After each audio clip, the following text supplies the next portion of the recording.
Awesome. Well, Matthew, thank you so much for taking the time out of your day to talk with me for a little bit. Share with me a little bit about your background. What's your experience? Did you have experience with surplus funds going into this?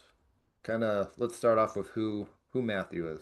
Yeah, so I went graduated high school, went into the service, got out of the service, did some odd jobs, and then decided and realized that working for other people really wasn't my thing. I'm pretty motivated and fast working individual, and it just things just weren't aligning right for me. So I started companies and doing my own thing, and I've done that my entire career. Um, I still have got companies that are running now, some companies I've sold. So I'm a little bit older, um, and ramping down and wanted to find another project for me to do. And funny thing, you and I actually emailed back in like 2021, when I was looking into some other things, and this came across my desk somehow. We exchanged a few emails, and then for whatever reason, I passed on it. And Yeah. I kick myself now because I wish I hadn't because of where I would be. But lo and behold, 2025 came back around. Some things in my real estate ventures slowed down a little bit and found you again, not realizing I found you again. We corresponded a little bit, dove into the course, and yeah, here we are. Awesome. So you started the course. When did you start the program, and what's kind of been your journey so far in surplus funds? Yeah, I think late April, early Okay. May, I think I pulled the trigger, and obviously it took me once I purchased it. I'm an individual. I literally spent like 2 weeks completely going through everything, learning as much as possible. Now, I will say this, I had kind of a leg up because I came from an investigation asset recovery side, not surplus funds, but judgment enforcement and recovery, which I spent like 4 or 5 years in. Very difficult business. Yeah. But what I obtained and learned from that is the investigative side and how to connect dots, find people and assets and things of that nature. So I kind of had that going for me. So yeah, May I think is when I think May, the month of May was my first like real month into the business.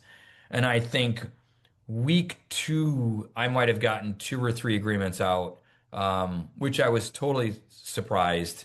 Yeah. Um, and then here we are, July, late July, and I think I've got eight under contract and like seven or eight contracts still out waiting to come back in. Now that's with going to Montana in June, and then my wife dragging me to Cape Cod in July for 10 days. So having those vacations in there and then getting to this point. So I probably would have been able to do a little bit better, but that's okay. I'm happy with the results so far. Yeah. No, that's amazing. Those are great results. I mean, what do you it's up to you, don't have to share this, but what do you expect to kind of profit if those deals come through for you? So Just a ballpark. 60 grand, I think, is roughly where I'll be. Wow. I'm a Okay. numbers guy, so sales is really always has been a numbers game. And once Yeah. you realize that and understand that and get through the nose and have that insight, you will be much better at what you do. You have to get through the nose to get to the yeses. You have to pick up the phone. You have to do certain things to move that needle. So for me, numbers wise, meaning contracts out, or and I'll kind of tell you how I think about that and where my mindset is, phone calls and emails, whatever. If you stay consistent and do those numbers, you will start getting results. Um, Now, I will say on the eight or nine that I've got out, we had the next two deals. One was already, the gentleman forgot he had some other person working on it, so we had to withdraw that. Then another one, I forgot what had happened, but something else had happened. But yes, 60 on those, and I've got a six-figure one on its way in. Nice. And then I happen to have my own, believe it or not, which kind of brought me back to you in our earlier conversation. I bought a judgment back 4 years ago. It was a six-figure judgment, and the gentleman unfortunately passed. He had a home that was almost paid for. The home went into foreclosure, even though I'm a judgment lien holder. It doesn't matter. They still sold the house without paying me. I still had to go through the same process that our claimants have to go through. So that's kind of what sparked it. Now, Yeah, that deal, it was a six-figure judgment. That'll pay me 25,000 on my cut just on that guy. So that's kind of what intrigued me about going back in understanding the process and learning about it. So I'm literally physically going through the exact same process our claimants are going through. My attorney's handling it, of course, but same process. that's amazing. That's amazing. That's really interesting because that kind of goes to show the importance of the research side of things. Because if someone, if like my company, for example, well, I guess let me ask this. Is your judgment, is that going to take the entire surplus on that deal? It won't take all of it. So my judgment was like 100, it was just shy of 100,000, but with in New York, 9% interest rate on those Wow. judgments because it's non-consumer, it's commercial. Okay. So so I actually went to the auction to learn about it. I went to the auction. The amount of money, the exact numbers were I think 140,000 was the upset, and it bid to 190. So I knew there was a 70,000 surplus. By the time there's fees and other stuff that'll be taken out of that, I think it leaves like 61 and some change. Now I don't get all of that. I have an agreement with the original judgment creditor on the backside of that, which they take 55%, I take 45, which is a non-traditional deal in the surplus side. So that's how I yield a rough. I'm very conservative with my numbers. Roughly 25 grand will come out of that. But that's almost guaranteed because we were second place to the bank, which was an MO, it was a Mo's. So we were second place, so we're most likely going to get the balance, which is the 60 grand. Yeah, you're first in line, and then anything Yeah. left go to that guy's heirs, it sounds Yep. like. Now, here's an interesting tidbit, which this will be the first, maybe the first for your group to hear. So because I'm on the judgment side and I'm constantly reverse engineering stuff, I ran into kind of a sweet spot in a niche that I think, and I'll pause in case you want to edit it out, but I came across a pretty large surplus fund deal, six figures. In the terms of me investigating what would have been the claimant, I found that the claimant was not a great guy that I would want to proceed with getting him the money because of his background. Yeah, He has done a few things that, to a woman specifically, he was in jail, I got out of jail, and there is a pretty large judgment from a company that had against him. So I contacted my attorney and I said, hey, I've worked the judgment side. I'd rather not take assignment of the judgment because there can be some complexities there that you don't necessarily want to get involved with if you're not familiar with the judgment side. I said, but essentially, can I use the same agreement to the judgment creditor as a claimant and we can file it the exact same way? And she said, absolutely. yep, So what that means is if you happen to get a no from somebody or a surplus that you just don't feel comfortable pursuing, you can reverse the other side of that and actually find the judgment creditor, contract with them because it's money owed to the judgment creditor from the claimant, and you can actually, it's almost guaranteed money that you can get that money for the judgment creditor, still collect your 30, 40% or whatever, however you operate, but it's almost a guarantee with the judgment in place because it holds your place and you have a valid claim. So yeah, so if you need more leads, go back through your leads and see if now don't hammer somebody if they're nice. I'm not saying that. I work a lot on ethics, but this specific case, I wouldn't have felt good about getting the money back to the guy because he just wasn't a good individual. yeah. That actually, yeah, this is good. No, this is good. This is some more advanced tactics that people should be aware of. I love it. If you don't, I'll share a quick story too. So recently, last year, we had a case, it was on the East Coast as well, where a homeowner passed away, their property went to auction. and there's about 50 something thousand left over. And we were talking with the heirs. It was two kids, and they didn't want to play ball. They weren't really responding. Like that, we had contacted them, but they're like, maybe we don't know if we want to move forward. And I was just like, that kind of rose a red flag. I was like, I mean, they know it's there. Why are they not wanting to pursue this? So then I did a little bit more digging and I found out that property had a judgment against it. And this judgment was 20 years old. But they had recorded the judgment as a lien, and so it was still on the property when it foreclosed.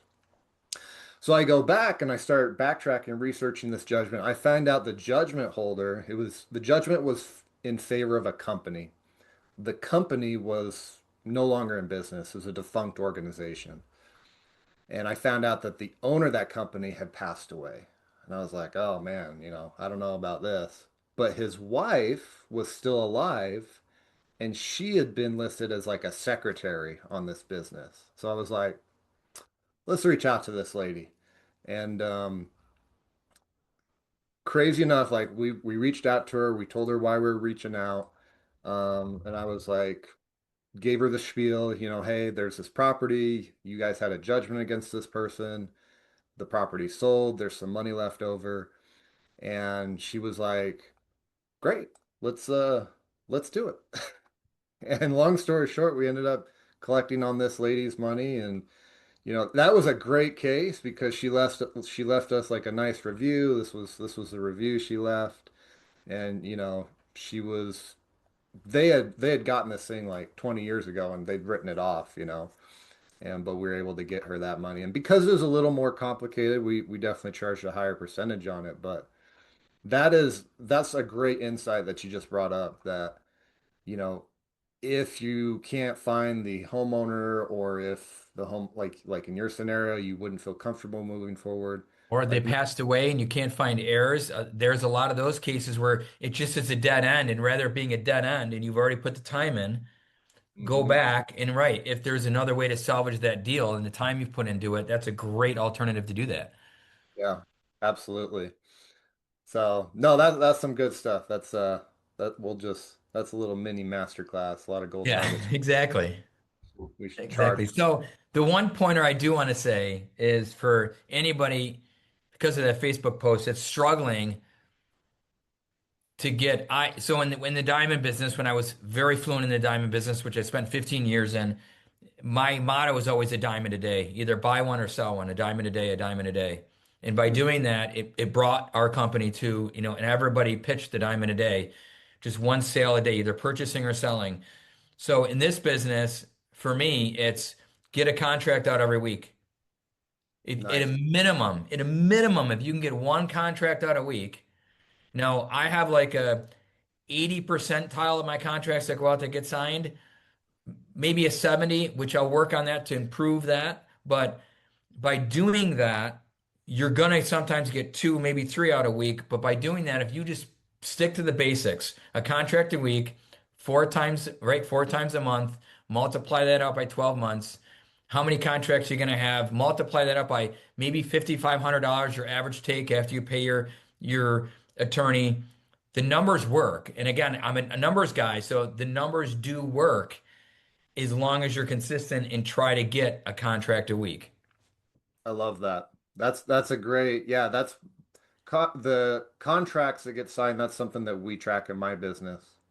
If you wouldn't mind sharing, in order to achieve the one contract a week, what is the activities that people need to focus on consistently to get that one contract a week? So I've seen in your success and some others too that I follow to try to learn maybe what other courses or people are doing. Some I agree with, some I don't. But the common message that you see is two types of contacts, right? Facebook Messenger, email. Now the email for me doesn't really work. Uh, Me personally, if I ever got an email, and maybe it's worked for some of you guys out, and that's fine. But for me, getting the king from Ireland or whatever emailing you because there's an error and they need to transfer money. I just think of those type of scams. So the email, I've tried it, it doesn't really work, but I typically will always phone call first. I throw a text afterwards. And then if that doesn't work, I send a letter. Nice. But in my CRM, which I've created through Evernote, I've got like sections that I'll drop and drag the file into each section that I do so I know where everything's at. So if somebody calls or contacts me back, they're easily findable or I can see what I've done. And for me, it's a process: phone call, text, letter. And then I'll repeat that over and over and over and over again or continue to go on through errors. But spending I would say the biggest thing is distraction and shutting stuff down in your office, wherever you work. Shut it down for 2 or 3 hours a day.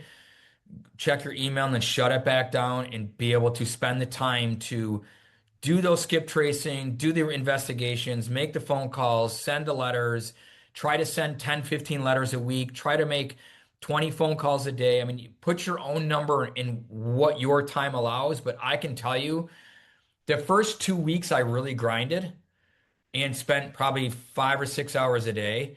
And that's how I got the first 2 weeks. That's how I got like those contracts out and signed and back. I wanted to test the model.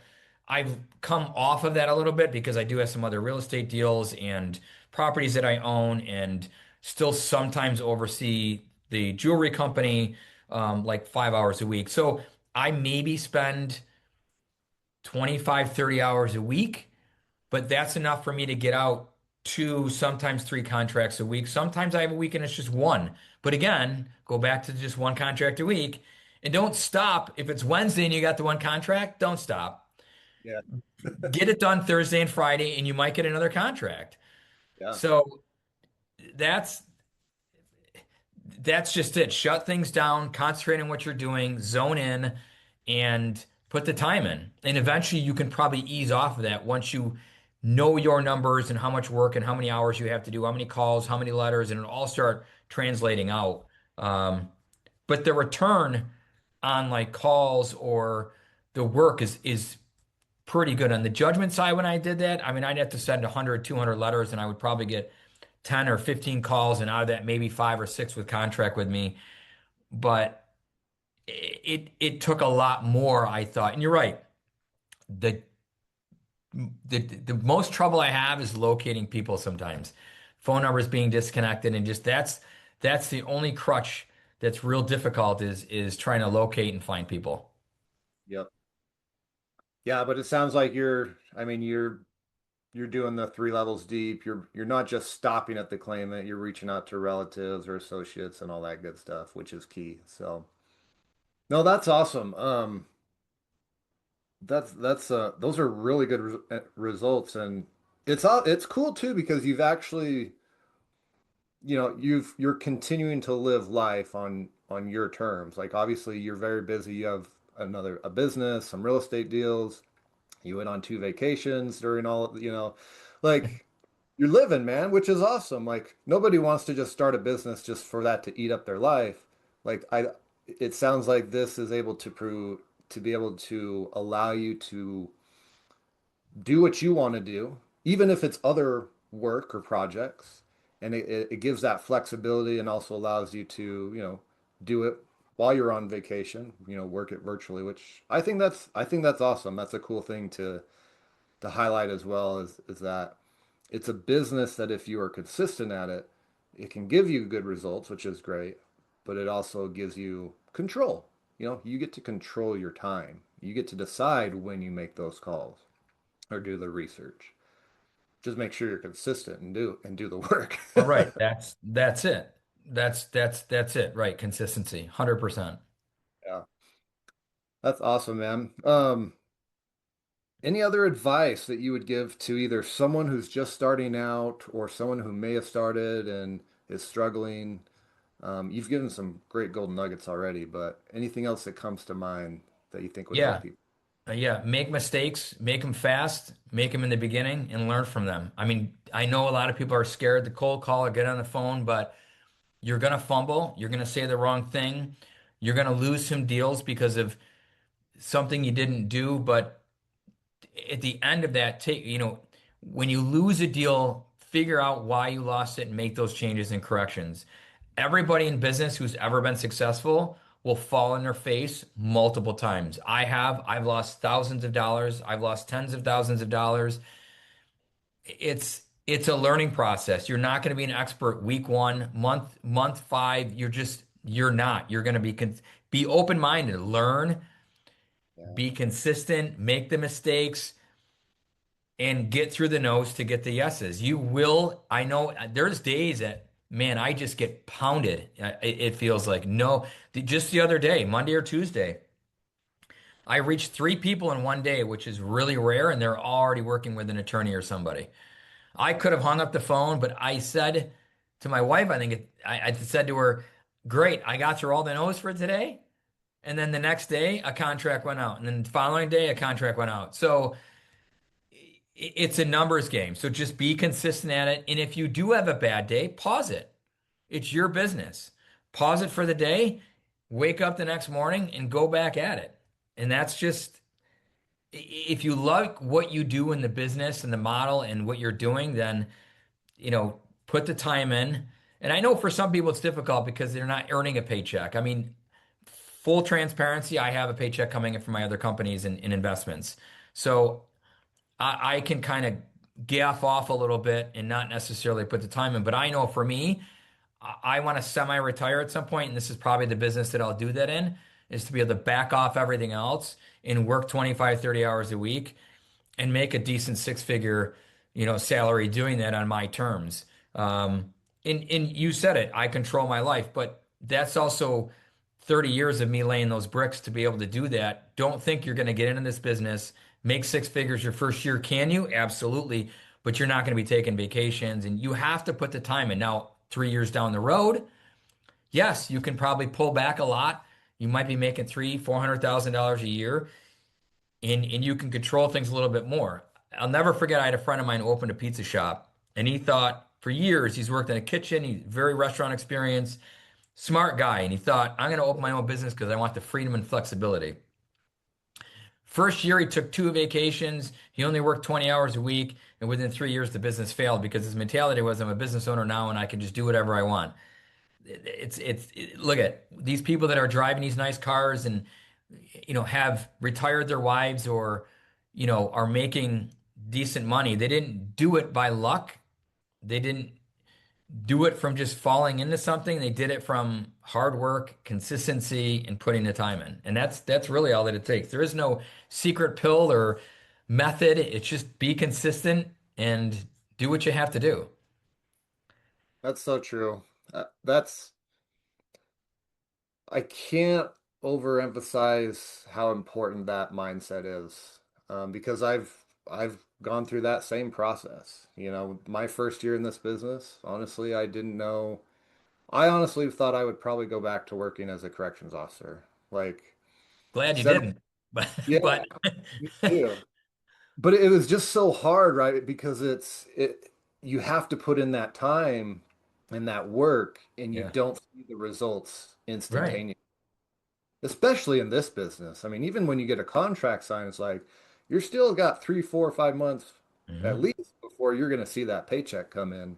Yep. And that was so hard. I mean, yes, yes, by the end of it, I had made like 118,000, which was double what I made as a corrections officer.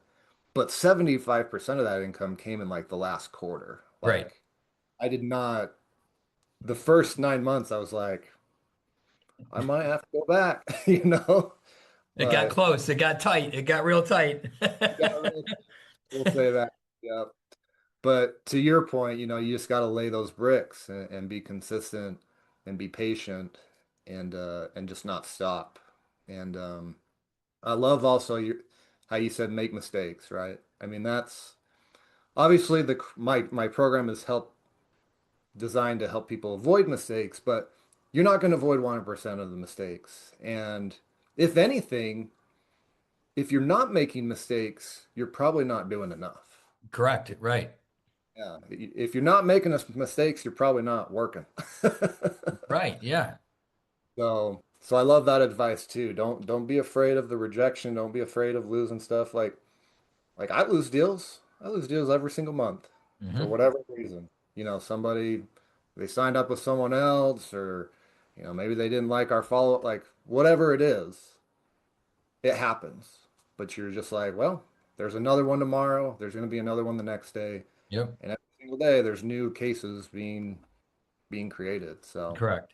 And sometimes with that point, sometimes you didn't do anything wrong. It was just circumstantial. But by doing an after action report and taking a look at it when you get off the phone or an email, or you can stop and think, what could I have done different? What could I have done better?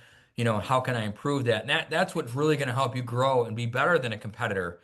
So quick story, I just had a gentleman, called him, didn't answer, left a voicemail, sent a text. 2 weeks later, he sends me a text back and it was just, what are your fees? Just cut right to the point. So I gave him my fee structure. They said, yeah, way too steep compared to other companies that are contacting me. I said, okay, no worries. If you change your mind, I'm here. And then I went back to the text and said, just a few points, because I knew it was in a state that I'm working. I'm very familiar with that state. So I simply said, well, make sure the other companies are familiar with the state and the laws. Make sure this, make sure that I went through all these points. Don't you know, a couple days ago, he texted me back. And he said, can you do it for this percentage, which was 5% less than what I'd originally told him. And I never gave him an answer right then and there. It was 6 o'clock at night. I responded to him and he said, I wasn't expecting a response. No, I wanted to say that's why my fees are where they're at, because you can get in touch with me. I'm very responsive. But I didn't say that. I just said, let me look at the case again and I'll get back to you tomorrow. So we were texting this morning back and forth. Most likely he'll sign up. Um, we just need to check a few things on the case. But you know, just be kind with people. Don't get upset if they go with somebody else. Try to kill them with kindness, because that deal may fall through or something may happen and they may come back around. And I've learned that in many different fields in this in business itself. So yeah, it's not always, you can't always learn from them, but try to learn from them and always do something different. yeah. I mean, it's just improvement, right? I Yeah, mean, absolutely. at the end of the day, I mean, I've been doing this for, I mean, full time since 2017, but I started in 2014, so I guess going over a decade now. And there's still things to improve upon in my business. Like there's never not something that you can make better. Um, I think the improvement is a lifelong pursuit, and so I don't think there's ever a point where you've made it because there's always Right. something else. Yep. Yeah. And I think if you think you've made it, you haven't, because right, you have to be no ego involved, right? You have to just learn that there's always things that you can improve on or do better within that realm. And I think once you shut that off, I think you got to a point that your business will eventually probably continue to decline. You have to be open-minded and you have to learn, especially Yeah, with the amount of counties that are out there and different rules and laws and processes for this. I mean, it's yeah, there's so much out there. yep. Yeah, the opportunity is massive, and one or maybe two states, and that's all you really need. Yeah, seriously. Yeah, if there's enough counties and enough surplus, absolutely. Especially if you can get both tax and mortgage overages Yeah, in one state. That's great. yep, absolutely.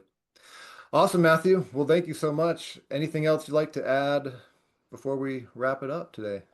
Yeah, I'm glad I circled back around. I'm glad I found your course. I would have to say that with all the other courses and gurus, I felt that you were the most grounded um, and just normal, I guess. And it wasn't kind of like cramming it down your throat. And I didn't get, constant social media advertisements or emails, or there's another guy out there that it's got a last name like the jewelry business that it just seemed like it was not a gimmick, but they're just there to sell courses.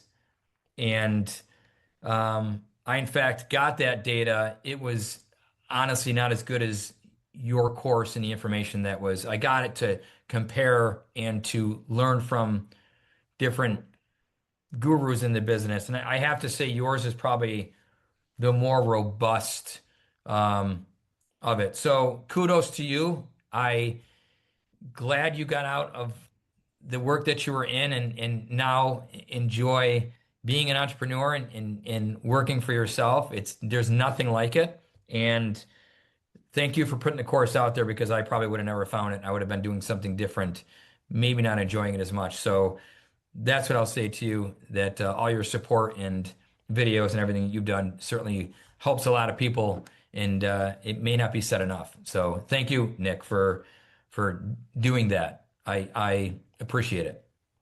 Of course. Yeah, no, I thank you for saying that. I mean, there are days where I definitely question whether I should continue doing what I'm doing.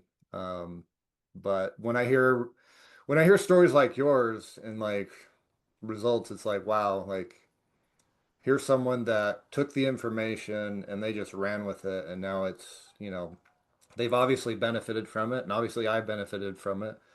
I think that's a win-win. But I guess that's one thing too, like I try to not just pitch the benefits of the business, but also show the reality of it. Yeah, sure. That's kind of like, I guess I try to be different. Like I'm not an attorney, I don't have 20 plus years of real estate experience. And I guess that's what's different about me than other gurus is I am probably the most like everyone out there. I'm just a Yeah, regular sure. guy just trying to make it in life, like we all are. Yeah, So, no, but I appreciate you, Matt. Like, thank you for doing the work, man. Because you're helping so many people too. Like, all those people that you have signed up. I mean, obviously you did something to grab their attention and you did something to get them to trust you. And now you're going to help them go get their money back, which is awesome. Like that's doing a great service to those citizens, of the country. And so thank you for just being consistent, being who you are. And thank you so much for taking time out of your day to talk with me. yeah, my pleasure.